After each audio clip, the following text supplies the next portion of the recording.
রহমতুল্লাহি ওয়া বারাকাতুহু। সম্মানিত দর্শক, বর্তমান সরকারের অতি গুরুত্বপূর্ণ দুজন ব্যক্তি নিয়ে আলোচনা করব। একজন হলেন পররাষ্ট্রমন্ত্রী জনাব খলিলুর রহমান, আরেকজন হলেন স্বরাষ্ট্রমন্ত্রী জনাব সালাউদ্দিন।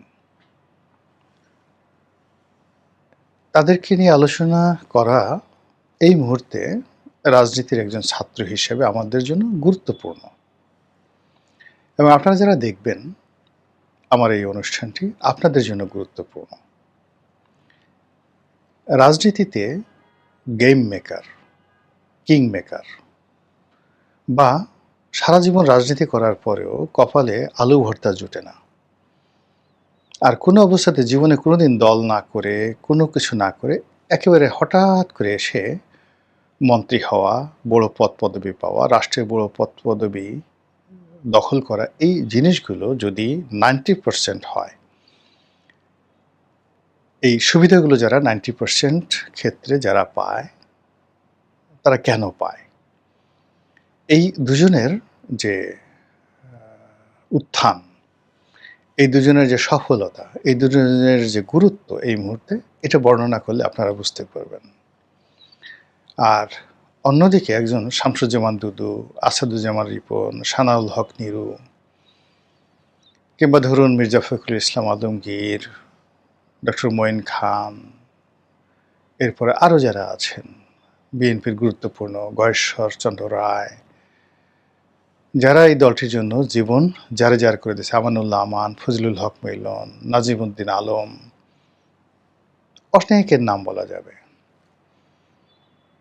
তারপর উত্তরবঙ্গে যদি ধরেন রুহুল কুদ্দুস দুলু, এই সমস্ত যারা দলের জন্য আসলে জীবন সব কিছু শেষ করে দিয়েছেন, জয়নাল আবেদিন ফারুক, কার নাম বলবো, কাকে বাদ দেবো বলেন? তো তারা দেখা গেল যে দল যখন ক্ষমতায় এলো, এরা মানে না ঘরকা না ঘটকা, না বাইরে যেতে পারবে না ভিতরে যেতে পারবে, কিন্তু মূল যে চাবিকাঠি এই দলের, এখন মূল চাবিকাঠি ধরেন আব্দুর রহমান সানি, প্রধানমন্ত্রীর এপিএস, মাহাদি আমিন প্রধানমন্ত্রীর উপদেষ্টা, হুমায়ুন কবির প্রধানমন্ত্রীর পররাষ্ট্র বিষয়ক উপদেষ্টা, তারপরে প্রধানমন্ত্রীর প্রেস সচিব, অর্থাৎ লন্ডনে যারা যারা ছিলেন তারা, এবং তাদের সঙ্গে সঙ্গে যারা ধরেন খুব বন্ধুত্ব ছিল যাদের সঙ্গে, এই লন্ডন গ্রুপের বন্ধুত্ব সম্পর্ক ছিল, তারা অথবা এই লন্ডন গ্রুপের লোকদেরকে সামহাও কেউ একটা ম্যানেজ করতে পেরেছে যে কোনো একটা জায়গাতে। আগে হয়তো 11 সময় তারেক রহমানের বিরুদ্ধে কাজ করেছে, বেগম জিয়ার বিরুদ্ধে কাজ করেছে, দলের বিরুদ্ধে কাজ করেছে, কিন্তু এই সময়টাতে অনেকের দেখবেন তকদির খুলে গেছে, সামহাও দে কুড ম্যানেজ। এই ম্যানেজের রাজনীতিটাই হলো ক্ষমতার কেন্দ্রে 90%, আর 10% হলো রাজপথে যারা লড়াই সংগ্রাম করেছে। যেমন ধরেন রাজপথে যারা লড়াই সংগ্রাম করেছে, অমিত আছেন, যশোরের অমিত, তরিকুল সাহেবের ছেলে, এখন বিদ্যুৎ প্রতিমন্ত্রী হয়েছে। তারপর এরকম আছে, অনেকে আছেন, যেমন চট্টগ্রামের মেয়র আছেন ডক্টর শাহাদাত, অনেক কষ্ট করেছেন, লড়াই সংগ্রাম করেছেন। তারপরে ইশরাক আছেন, প্রচুর লড়াই সংগ্রাম করেছেন। কিন্তু এর বাইরে অনেকে দেখবেন যে ভিতরে বাইরে অন্য দলের যারা আছে রাতারাতি খুব ভালো একটা পর্যায়ে পৌঁছে গেছে। এখন দলের ভিতরে যারা লোকজন, তারা সারাদিন টাসকি খাচ্ছে, হাউ ইট ইজ পসিবল, এটা কিভাবে ঘটছে, আমারই বধূ কেমনে বাদিব হিয়া, আমারই বধূ আনবাড়ি যায়, আমারই আঙিনা দিয়া, সেই মধ্যযুগের সে বিখ্যাত কবিতা। তো যাই হোক, এখন এই যে ক্ষমতার চক্রে যারা ক্ষমতার সবচেয়ে মধু এবং মেওয়া যাদের হাতে, তাদেরকে নিয়ে আমার আলোচনা করার কোনো প্রয়োজন নেই, দরকারও নেই। কিন্তু এই একই সঙ্গে ক্ষমতার যে এই মধুর চক্র, সেই মধুর চক্রের একেবারে যারা রানী মৌমাছি, যাদেরকে কেন্দ্র করে ক্ষমতাটা আবর্তিত হচ্ছে, তাদের মধ্যে এই মুহূর্তে দুজন, মানে তাদের মধ্যে না, এই দুজনই মূলত দুটো নিউক্লিয়াস। বিএনপির রাজনীতির ক্ষমতার, রাজনীতি নয়, বিএনপির যে ক্ষমতা, রাষ্ট্র ক্ষমতা, সেই রাষ্ট্র ক্ষমতার দুটো নিউক্লিয়াস হলো জনাব সালাউদ্দিন এবং জনাব খলিলুর রহমান। এখন এই দুজনের সৌভাগ্যের মূলে কি আছে? তারা বিএনপির অন্য সব নেতাদের চাইতে দেখতে সুন্দর, লেখাপড়া জানা, তাদের কি এই বিএনপির যে ১৭ বছরের মাঠের রাজনীতি, সেই রাজনীতিতে তাদের বিরাট কন্ট্রিবিউশন, কিংবা তাদের যে বুদ্ধিশুদ্ধি, এটা কি আবুল ফজল, টোডরমল, তারপর চাণক্য বা ম্যাকিয়াভেলির মতো, কিংবা কনফুসিয়াস অথবা অ্যারিস্টটলের মতো? নাকি তারা খুবই সৌভাগ্যবান, রাষ্ট্রিকা নিয়ে জন্ম নিয়েছেন, রাষ্ট্রিকের কারণে তারা ক্ষমতার কেন্দ্রে পৌঁছে গেছেন? কোনটা? কি বলবেন? এই বিষয়গুলো আপনি ভাবতে পারেন, কিন্তু আমি যে বিষয়গুলো বলছি সেটি হলো, এখানে এই সরকারের উপর ক্ষমতার দুটো, মানে যাকে বলা হয়, সূর্য রয়েছে। আপনারা জানেন যে এই পৃথিবীর উপর যে মহাকর্ষণ, যে ভর, প্রথম মহাকর্ষণ ভরটা হলো সূর্যের, সৌরজগতের, মানে সূর্যের যে আকর্ষণ, সেই আকর্ষণে আমরা এই পৃথিবীর সব কিছু নিয়ন্ত্রিত হচ্ছে।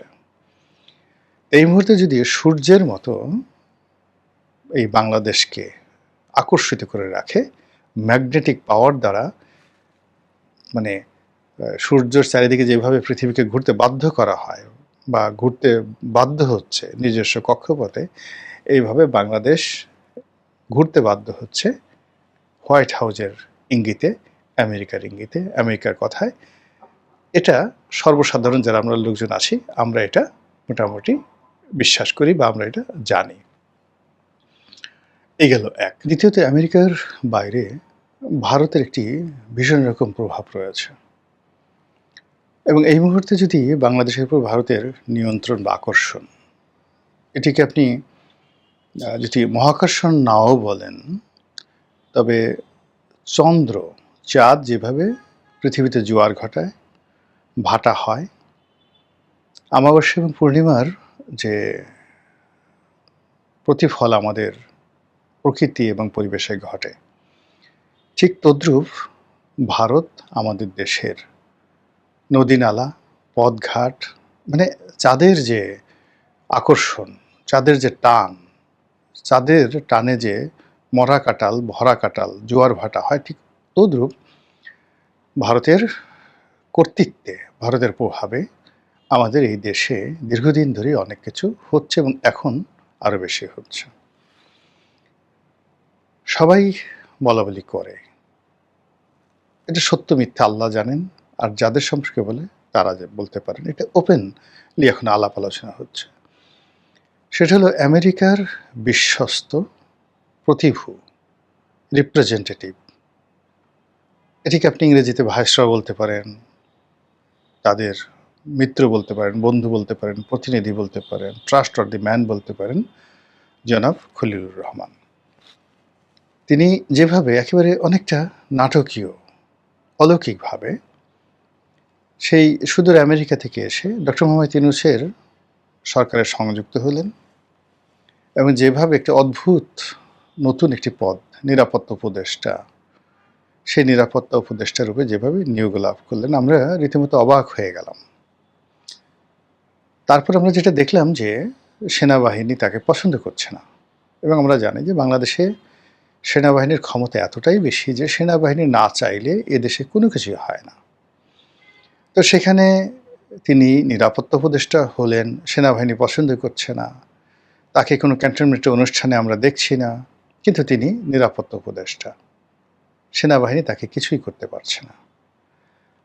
অন্যদিকে রাজনৈতিক দলগুলো ওই মুহূর্তে তার বিরুদ্ধে চলে গেল, বিশেষ করে প্রধান বিরোধী দল হিসেবে দীর্ঘদিন রাজপথে থাকা এবং এখন সরকারি দল বিএনপি, তারা সরাসরি খলিলুর রহমানের পদত্যাগ চেয়ে বসল। আর সেই খলিলুর রহমান এখন তারেক রহমান সাহেবের পররাষ্ট্রমন্ত্রী বিএনপি সরকারের পররাষ্ট্রমন্ত্রী। এর চাইতে আশ্চর্যজনক, এর চাইতে মিরাকেল, এর সাথে অলৌকিক, এর সাথে ম্যাজিক্যাল কোনো ঘটনা